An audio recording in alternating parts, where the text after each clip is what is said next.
Hello and welcome to this next video on the signs. Today we're going to talk about Ophiuchus in astrology, which has been a long overdue video.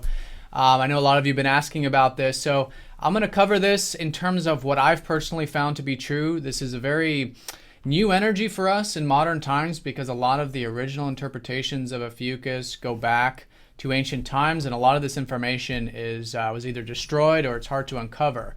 So there's a lot of research that it takes to learn about essentially what this quote 13th sign of the zodiac is all about. So this is going to be my personal take on it.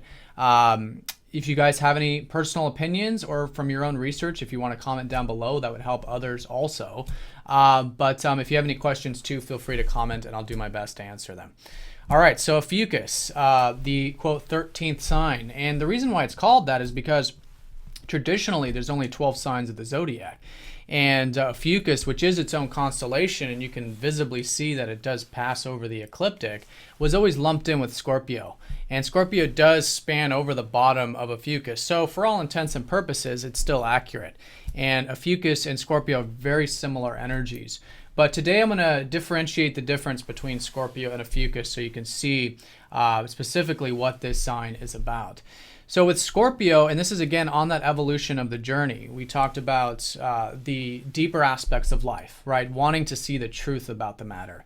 So the next step of the journey is once we see the truth, there has to be something to be done with it, right? And this is the transformative aspects of Scorpio, which are often talked about.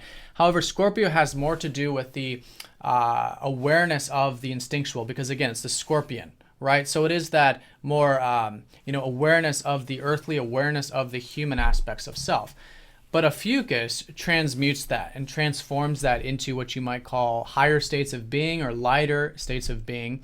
And you can see this specifically by the fact that, well, first of all, that it's where the galactic center is. So the literal center of the galaxy is right at the end of the gap between Ophiuchus and Sagittarius, which is the transformation point. Every time a planet goes over this, it's always some sort of transformative energy, something that expands us as a result, which is Sagittarius, which we'll cover next, right? Which is that more expansive view.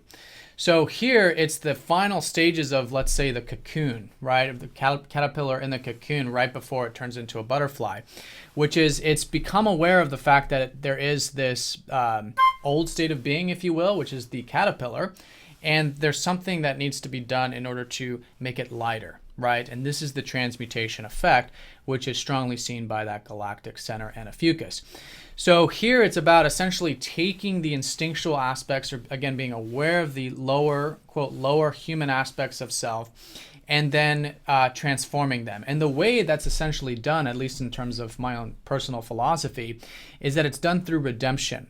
You know, these are that word right there has been talked about very specifically, especially in the West, like through Christ, which is that once we redeem these human aspects of self, we heal, we transform, we come into that higher or lighter state of consciousness. So that's essentially what Ophiuchus is about redeeming, right? Redeeming these lower, quote, human aspects. And once we're aware of them and we've accepted them, then we feel healed as a result. So that's essentially what it is. And some qualities that come from this, you can see in person's personality. If like your sun or your moon's there or your ascendant or something, you can see the result of this kind of perspective. Like what happens when we're redeemed? What happens when we're transformed, so to speak, or transforming? And so some of the qualities are the individuals or the experiences in life are very regenerated. Like there's this theme about them having this transmuted energy about them. They've gone through that redemption, but at the same time, they're still always going through it. It's always this part of life, right? Because it's never a point, it's always a process. And so naturally, these energies and these individuals do have this great gift of healing, of helping others heal, and of redeeming others. So these are very balanced aspects of Ophiuchus. When the person is balanced, when the person is wanting to help others, is very open, right, in that regards, and wanting to renew their own personal perspective of life, right? Because it does involve in relationships, but it's everything in the external environment, wanting to have that fresh new perspective when we are aware of the truth and then taking it to the next level of accepting it. right? So that's essentially what it is. So revived, spirited is another one, which again is the result of this transmutation process. Renewed, connected, and with life. You know, really accepting that life has these ebb and flows, beginnings and endings. And that's what's really liberating, is when we accept, you know, these things. Again, whether they're qualities or whether it's life or our experiences, we become liberated in the process. So it's still in the process, right? Like Sagittarius is very much like it's already gone through these experiences, and it's much more about the philosophy and those kinds of things we'll cover next. Here it's in the process. So they're great healers. Their gift is to help others essentially redeem these aspects.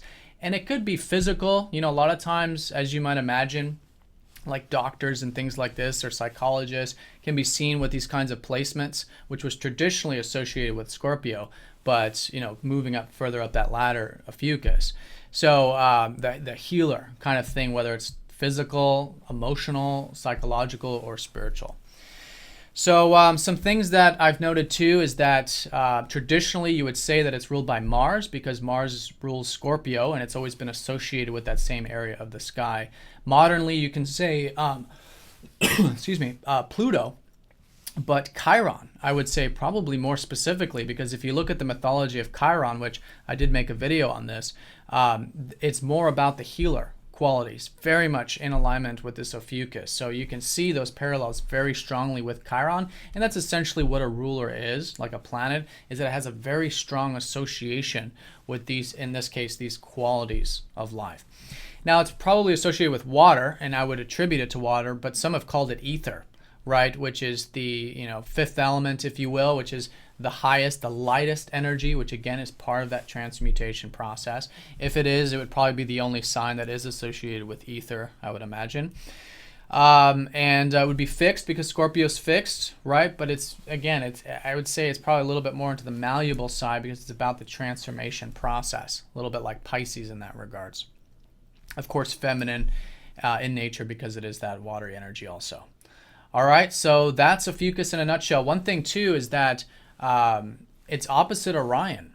You know, Orion is a constellation that it's very interesting that there's two human aspects of the sky. Orion and Ophiuchus are completely opposite each other.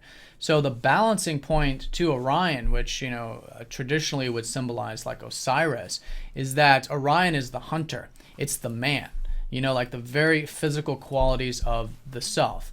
And so where Ophiuchus is transformed and is healing and is working on cultivating the more spiritual aspects of man, if you want to call it the spiritual side of the human, Orion would be the very human side of it.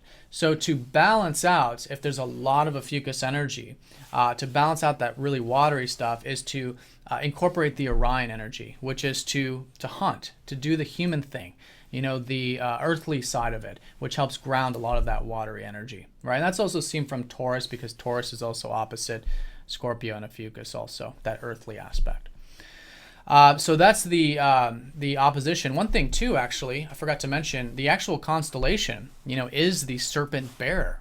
You know, this is the big part of this. You know, the serpent bearer, if you think about what serpents represent in past civilizations and what they've uncovered or what they've used as that analogy, four is for the human ego. You know, the serpent is the human ego aspect of things, right? The very earthly, because serpents always have their belly on the earth. So this is, again, symbolic for not destroying the serpent and not fighting the serpent, but befriending the serpent, actually accepting, again, these lower or physical aspects of self, learning to work with them, and as a result, healing those aspects, and it becomes that much more powerful, obviously. All right, so that's Ophiuchus. If you guys have any questions, please let me know, and I'll see you guys all next time for Sagittarius. Take care.